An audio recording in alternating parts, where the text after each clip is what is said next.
Good morning, everybody. My name's Pete. You guys are in a series that Drew started last week called Hindsight 2020, right? Which is something. It's difficult to see the screen. It's good. I don't need it for reading anything. Hindsight 2020, and I think he gave a great quote by the German theologian Soren Kierkegaard last week that sets up kind of the whole what the series is about, which is that life has to be lived forward, but it can only be understood in hindsight by looking backwards. And so life has to be lived forward, but it can only be understood as we look backwards. And so I kind of started thinking about, so what is this series really about? I think how else you could say what this series is about is it's about learning from other people, from other people's journey, from the stories in the scriptures about how God operates in the world. Learning from other people's stories as they've looked back and have said, oh, that's what God was doing. Oh, I didn't see it at that moment in time, but I see now how God was leading me on this journey this whole time. And so what I want to do this morning is teach you something that I think is taught in the scriptures. I think all the characters in the Bible have learned this thing. I think myself as a pastor have learned this. I know your three pastors have learned this just from their journeys. I know that they've learned that this is how God works. And I want you to learn that this is how God works so that you can begin to anticipate that this is how God is going to bring you along in your journey of following Jesus. Because when we know what to anticipate, it can help us with our fears and our doubts and our worries as we live this life of following Jesus. And so the idea I want to introduce to you, maybe, hopefully, maybe for the first time, maybe you've heard it before, is the idea of liminal space. The idea of liminal space. So liminal space is the place in between what was and what's next. So we have a God who wants to bring us places, right? In the Bible, he brings us into the promised land. He brings us into blessing. And maybe you've heard some of these ideas before about this God who wants to bless you, who wants to give you things, this God who loves you. And you think, this is fantastic. A God who wants to bring me to what's next. Can't wait. Can't wait to get there. But in between what was and what's next is this liminal space. And this is a space of unknowing. It's a space of waiting. It's a space of uncertainty. And it's a space of letting go of what was before you know exactly what's next. And I have to confess something to you, and you're probably like this too. I hate this space. I hate that this space exists. Because what I want God to do is to take those two boxes of what was and what's next, I want him just to bump them together. I want them to be right next to each other so I can jump from what was just right into what's next. And just no pain, no uncertainty, no learning, no growth. Oh, so painful. Just let me jump from what was into what's next. Let me just go from who I was into God's blessing. Let me just go from who I was into God's character transformation. Can't I just jump over those things? And consistently, throughout the scriptures and throughout people who have followed Jesus their entire lives, they will attest to the existence of liminal space. That this is how God works. That before he brings us into what's next, he has to bring us into this other sort of space. And the word liminal is actually a word that comes from the Latin, which can be translated in the threshold. In the threshold, which is to say like you're in a doorway, but you're right in the doorway. You're right in the frame of the door. So you're no longer in the room that you were in before, but you're also not in the room that you're about to go into. You're in the doorway. And this is a painful process sometimes. This is an uneasy, uncomfortable place to be. And some of you this morning maybe find yourself in this space and you didn't have a word for it. And you wondered, like, is something wrong with me? Is something wrong with my faith journey? What's going on here? Is this okay? And just hearing that this exists is gonna give you some peace. You're gonna be like, oh, okay, I'm actually in the space where I'm supposed to be. And some of you are actually just holding on to what was, and you're clinging here, and God is inviting you into this space, and you've been too afraid. And hopefully this morning, as you learn more about this space, you'll be able to take that step. So I want to teach you three things about liminal space. The first is that in order to enter into liminal space, you have to let go of what was. Maybe if you had just an image to put in your mind, just imagine Jesus lives in liminal space, and he stands in liminal space and he reaches out his hand to you. And he says, do you want to come join me? Do Do you want to trust me? Do you want to come into this space with me? And you're here with all of the life that you built, and you have certainty here, and you know what things are like. You know what the rhythms are like. You know what to expect. And Jesus is inviting you into this scary space, this scary, like out onto the waters kind of space, and you're not really sure if you can trust him. In the scriptures, I think one of the best stories that illustrates this is the story of Abram, who was later renamed Abraham. And this is the story. I just realized I don't have anywhere to read it other than the screen. I'm so used to having like a screen in front of me to read off of. Okay, I can get it. Oh, maybe, barely. The Lord had said to Abram, leave your native country, your relatives, and your father's family, and go to the land that I will show you. I will make you into a great nation. I will bless you and make you famous, and you will be a blessing to others. I will bless those who bless you and curse those who treat you with contempt. All the families on earth will be blessed through you. What does God say to Abraham? I got something that's next. I got blessing for you. I got nations. You're going to be a great people. It's going to be amazing. But before you get to what's next, what's the first verse? Give me Genesis 12:1 again. The Lord said to Abraham, leave your native country, leave what was, your relatives, your father's family, and go to the land that I will show you. It's a great wording of this. It's not like go to the land that is right, like, and then describes exactly what it is. It's once you're there in liminal space, then I'll show you that land. I want you to leave everything that you know, everything, all the comfort of home, your family, the lands that you have. I want you to leave it all, then go into this. Once you leave it all, you'll be in the threshold. And once you're there, then I will show you where I'm going to bring you next. This is liminal space. This is the space between. This is the middle. This is the uncomfortable, uncertain, the unknowing space. Recently, God invited me into this space. About 8 months ago, I had this unrest in my heart. And maybe you're wondering, like, how do I know? How do I know that I'm going to leave everything? Like, will I hear a voice like Abraham? Like, will I get because I need like a burning bush moment to leave everything behind and like jump into this liminal space. How will I know? I can tell you that from my own journey, just pay attention to when you don't have peace. And if it keeps going on and you begin to talk to other people, you know, maybe you have a home church or a home group or a small group that you get together with, you have other people that come to Exchange and you talk to them and you begin to talk to other people and they're like, yeah, that makes sense. And they can kind of confirm some of the things that you're feeling. If you have this deep sense of unrest about you, that maybe it's because Jesus is calling you, come join me in this space. And about 8 months ago, I was here. I worked at a church in Chatham called St. Paul's, and I'd been there for almost 7 years. And it's my hometown, Chatham, and I got to go back home and I got to preach, and my family comes to this church, and it was like my dream. I get to be in my hometown and I'm building this church, and I'm gonna be here till I die. And it's an established church, so you don't have to come early and set things up. And you don't have to like set up all the kids stuff. Like it's established, which means it comes with like a paycheck, like a solid paycheck that comes and benefits. And like I was comfortable. But I started to sense that Jesus was calling me. I want you to leave all of that comfort. I want you to leave. And I'm like, well, where? What am I supposed to do next? You'll find out once you get here, then I'll show you what's next. But if I show you what's next too soon, then you'll never have went through the journey of learning how to trust me.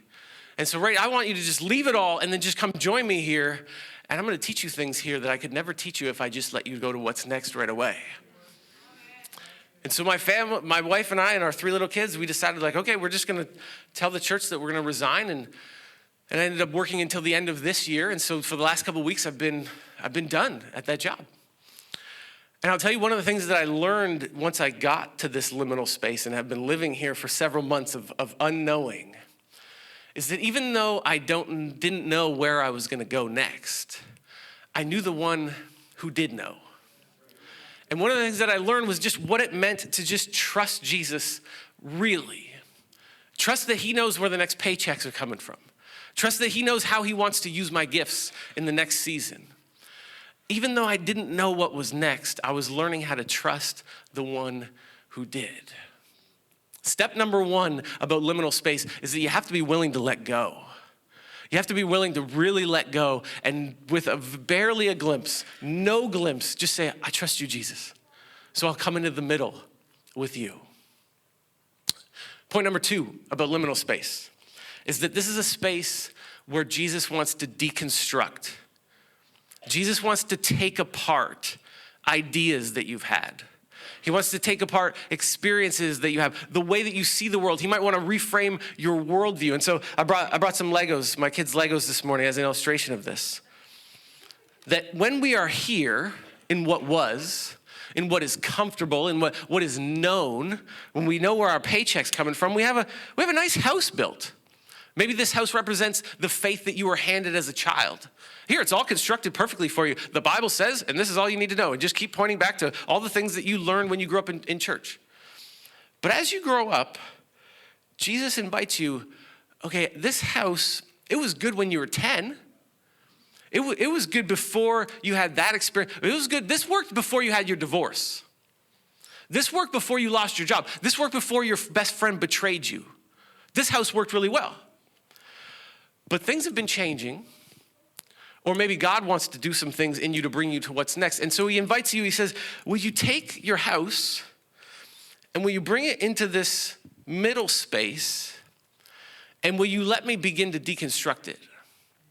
Because you've got some ideas that are in places that they shouldn't be. You've got some blocks that like these blocks, these don't even belong in your house. Like you need to just get rid of those. And then this part, that we don't need that part anymore. And the house, the door's in the wrong spot. And this wall's supposed to be higher. And he wants to take it all apart because he wants to put it together again in a different way. And this is one of the most painful processes that you can ever go through. If you happen to go on the internet sometimes, you might run into Christians who are very uncomfortable with this, so much so that they stand over here and constantly critique the people that are letting Jesus do this to them. You can't ask those questions. You cannot ask those questions. You can't do things differently. You can't make those changes. When you're here, you'll find that it's like nothing makes sense anymore. It's just like you're letting go of everything and Jesus is just reconstructing your house. I think this is what we see with the disciples when Jesus calls them. He calls them, and what happens along the journey with Jesus? Jesus calls Peter. He calls some fishermen. They just had the greatest catch of their life. Maybe you missed this in the story, that when Jesus performs that miracle where they catch all those fish all at once, that wasn't just like, wow, really cool, Jesus gave us a lot of fish. That was like, we're rich, yeah! We're rich now, this is fantastic. And so they're sitting on like a lottery ticket that they just won, and they're like, perfect. Now I know exactly what we're gonna do. We're so comfortable. We know what the future holds. And from this place, Jesus says, okay, great. I want you to leave it all. I want you to take all that stuff that you just had trigger in your mind about how you're gonna be rich and you know where the future's holding. I want you to leave all of that. And he invites them for up maybe 3 years, we think, to walk following him. And what does he do along those 3 years? He's constantly deconstructing ideas that they had. Jesus, when are we gonna be rich and powerful? Well, when the kingdom comes, you're gonna be a king. You've been saying how you're gonna be a king. Who can sit at your right and your left? And Jesus is like, that block that you guys have? Yeah, that one about being powerful, about sitting on the right and left and like commanding things, that's not a part of this. Jesus, that man over there, he's sick. He's sick. So who sinned? Who sinned? Him or his parents? Jesus is like, that's not how life works. That's not how God works. Get rid of that block. And they're like, Jesus, when are we gonna be rich? We should figure out a way to like collect money from these people. How can we get rich? That's not a part of it. Jesus, we should get swords because we're gonna need swords because we're eventually gonna be taking over, right? Like the Roman Empire is oppressing us. We're gonna need to like go kill the Romans. Right, Jesus? And Jesus is like, that piece about violence, that piece about power, that's gonna have nothing to do with the place that I'm bringing you into. This is Jesus' constant work that he does. He does this with a man named Paul. The man named Paul that begins off as Saul, and he's in what was. He calls himself a zealous follower of Judaism. A zealous keeper of the law. He had a very nice house built where he understood how everything worked. And one day Jesus meets him on the road and says, I wanna invite you into something new. But in order to step into this new thing, you're gonna have to leave all that you once knew about Judaism and the temple and the law. And I want to show you what Paul, reflecting on this later in one of his letters to a church in Galatia, how he describes what happened to him. Because sometimes I think we think of Paul, and if you know this story of he's on his way to a village to kill Christians, Jesus shows up, the resurrected Jesus shows up and says, hey, Paul, you're wrong. And that like Paul just turned around that day and began preaching the good news.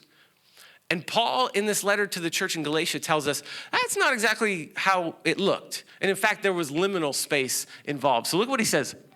He says, when this happened, referring to when Jesus meets him on the road, I did not rush out to consult with any human being, nor did I go up to Jerusalem to consult with those who were apostles before I was.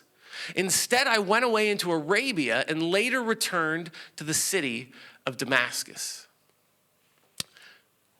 You did what? You went to where? Arabia? What did you do in Arabia? Some people believe that Paul spent up to 3 years in Arabia. Well, what was he doing there? I think he was doing this. I think he was letting Jesus do this to him. He was in Arabia, which some believe is Sinai, which is where many of the big moments in the Old Testament happen. Many of God's big transformational moments happen here. And that he was just sitting, maybe looking at the mountain, sitting on the mountain, just thinking like, okay, if Jesus really is who he says he was, then what does that mean for everything that I've ever believed? What is that going to mean? I used to think that the presence of God was located in the temple. But if Jesus is who he says he is, then that means that presence has exploded out of the temple and is now at work in the world in a way that I've never quite understood before. Jesus is rearranging Paul's house. Paul used to think, if I'm just a good keeper of the law, then maybe I can earn my way into God's good graces. And Jesus, during this time, as he was in Arabia, must have been working on him and saying, Paul, this new covenant that I'm bringing, it's going to be all about grace. The law has been fulfilled through my work. You will no longer need to keep the law because I kept the law. This work in Arabia where Paul would have sat in this liminal space before he goes on to become the greatest evangelist that the world has ever known. He sat in Arabia and let Jesus do this work of deconstructing everything that he had ever believed. And so you can surrender to this work. Jesus extends his hand and he says, do you want to come with me into liminal space and let me do this work on your life? Or you can resist. And maybe one of the greatest pictures of somebody resisting Jesus' work of deconstruction in liminal space is his disciple Judas. His disciple Judas, who followed along and saw all the same things and heard all the same teachings and was with Jesus the same way the other 11 guys were for 3 years. But Judas resisted. One of the things we know about Judas is that he was a zealot, which means he wanted to kill the Romans. He was like, good, I'm going to follow Jesus, and one day Jesus is going to whip out Superman Jesus, and we're all going to kill all the Romans, so I'm going to keep a sword handy. And I imagine that on the road, Jesus was constantly trying to deconstruct Judas's idea of a violent overthrow of the Romans. And Jesus was like, okay, Judas, I want you to take that piece, this violent oppression, this violent piece, I want you to throw it away. And Judas is like, no, I like it there. Jesus is like, no, but it doesn't, that's not how my kingdom comes. So I want you to take it off. And Jesus is like, no, I want it there. I want it there. That's what I learned. That's how it was when I was a kid. That's what my parents taught me. That's what I learned in the temple. The Messiah is going to come riding on a horse, dipped in blood, and he's going to have a sword. And we're going to kill all the Romans. That's where that piece goes. And Jesus is like, that's not how my kingdom is going to look. Judas, I need you to throw away that piece. And he's like, I want it there. And one day Judas decides, I'm sick of waiting. And I'm going to force Jesus' hand. I'm going to have them come to arrest him. And when they come to arrest him, then we're going to see Superman Jesus break out. But Jesus doesn't do that because that's not how his kingdom comes. His kingdom doesn't come through violence. It comes through sacrifice.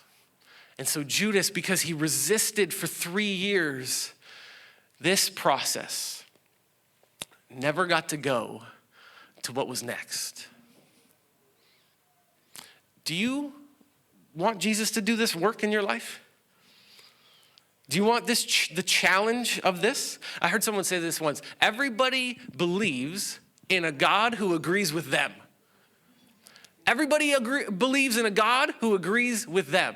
Everybody believes in a God who says, just stay here. What you learned as a kid, the way you're living, everything you believe, it's fine. You don't have to change anything. Everybody believes in that God. We all have our own version of that God. I would even venture to say we all have our own version of Jesus. But if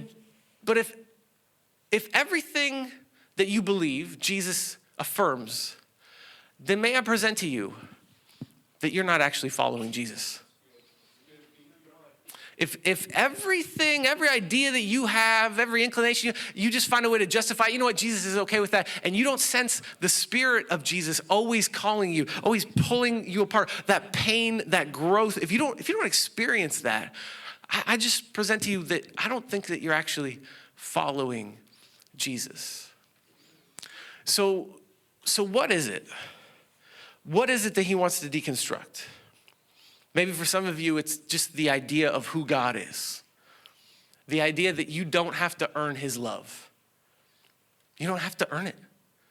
You don't have to clean yourself up before you come to Exchange. You don't have to figure your life out and get things looking all proper before you engage in prayer every day. You don't have to do the prayer and fasting to earn something. You're actually just opening yourself up to his grace when you do that. Maybe it's just the image of who this God is. Maybe it's your idea of church. Maybe it's your idea of church. Maybe you've come from another church that didn't play the music so loud, that didn't have like that smoke machine thing coming out. And he's doing work on you, and he's pulling pieces apart, and he's saying, you thought that the way that you experienced church as a kid, this is how it has to be done. And he's doing work on you to show you it can look so many different ways. My Spirit is like the wind and can move in so many different ways. Maybe you grew up with a certain version, a certain lens that you put up on the Bible. How you read the Bible. These stories mean these things. We read these stories this way, and he's been inviting you to say, there's lots of ways that we could read that text. There's lots of interpretations that we've placed on these things. There's certain things that just remain a mystery. There's certain things that we know. There's certain things that Christians have always affirmed, but there's other things that we need to learn how to hold loosely. Maybe he wants to deconstruct some of your issues about pride and your inability just to say, I'm sorry to your wife. Come on, guys. It's still one of the hardest things in my life to say I'm sorry to my wife. She's not here this morning, so it's a lot easier to admit that. Just to allow him to say, pride is not the way. It's not just trying to pretend like you're always right is not the way. Maybe it's some sort of cycle that you're in. You got some sort of addiction, some sort of substance, an app. An app can very much be an addiction. You've got some sort of sin that you're just comfortable with. You've learned how to live in this sin, and there's actually a comfort to it. Like when you're tired and you need something, you don't go to God, you go to this thing. And Jesus wants to invite you, I have something for you. I have a purpose for you over here. But before I can get you to there, you have to come here and let me rip that thing off. You have to come here and let me kill that thing that you have become so habituated to. What is the work that he wants to do here? Maybe it's the people that you hang out with. You're always hanging out with the people from your socioeconomic sphere, and Jesus wants to teach you. When you throw a party, invite the people that are the outcasts. Invite the poor. Invite the people that nobody's inviting to, because it's easy to love the people that love you. I want you to love the people that hate you. Maybe he wants to teach you how to throw parties at your house differently, and that's the work that he wants to do here. What is it that he wants to do in this space with you? Because what I believe and what I've experienced is that the things that I was holding on to over here, that once I get here, I realize that they're the things that were holding me back. What if the things that you've been holding on to because you think that you need them are actually the things that are holding you back? And Jesus doesn't want you to stay over there. He wants you to get to what's next, to your purpose. But before you can get there, you've got to let go of the things that you're holding on to, because they're actually holding you back.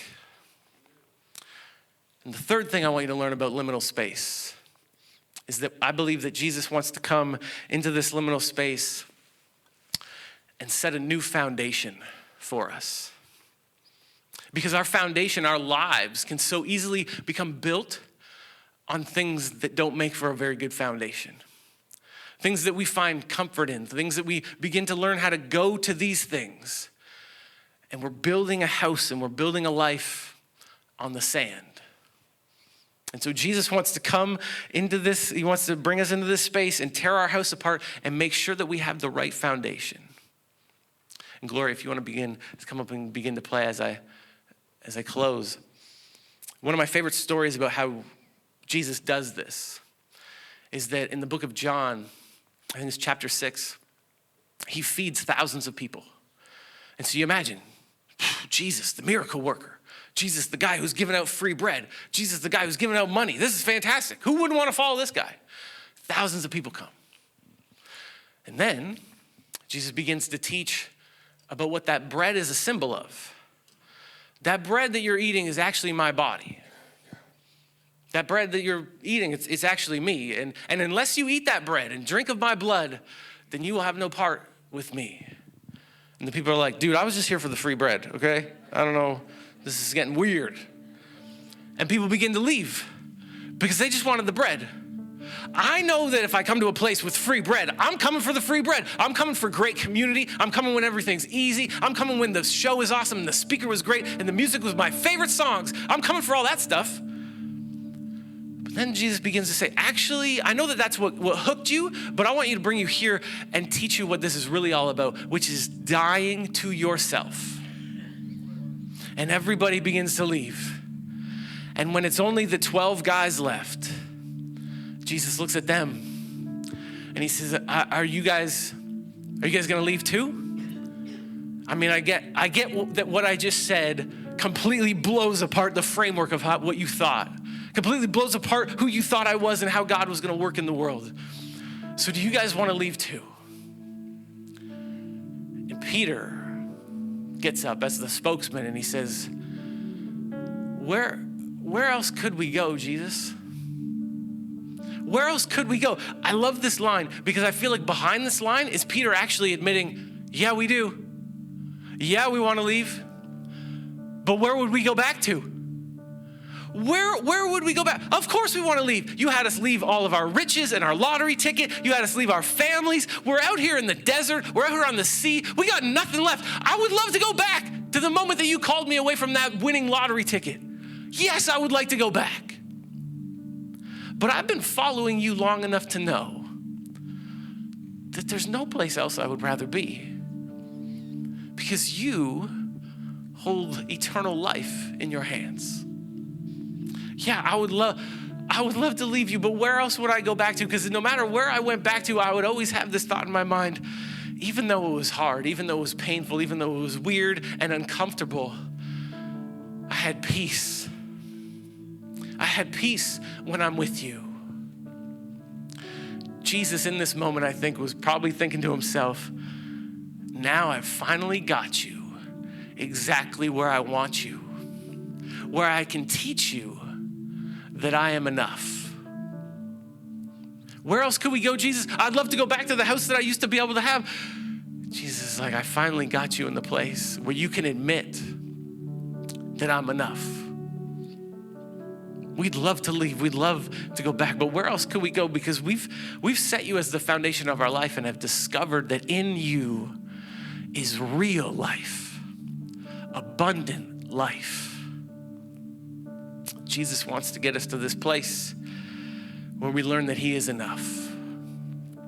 And when we become these kinds of people for whom Jesus is enough, well, those are the people that can actually change the world. You've got 3 pastors who all left what was because they felt Jesus inviting them into this space. And each one of them, I'm sure have had moments where they said, I don't know exactly what's next, but you're gonna be enough. These are the people that change the world because they're unafraid. They're unafraid of death. They are truly free to hear the voice of God and actually follow because they have come and done this hard work and begun to build their life on the only firm foundation. In case you're wondering, 8 months ago, I resigned my job. a couple months into the liminal space of not knowing what was next, I got a call from a church in Waterloo that had been watching me. And when they watched my sermon where I resigned, they were like, we should get a hold of him. And so I've been walking with them through a process. And this morning they're announcing that as long as the last piece of the process goes well, that I preach well there in a couple weeks, that I'm gonna be the new co-lead teaching pastor at their church. And thank you. The church is called Creekside, and I can say that it's like my dream job. It's like, it's a church I didn't even know existed. I had no idea that it was what was gonna be next for me.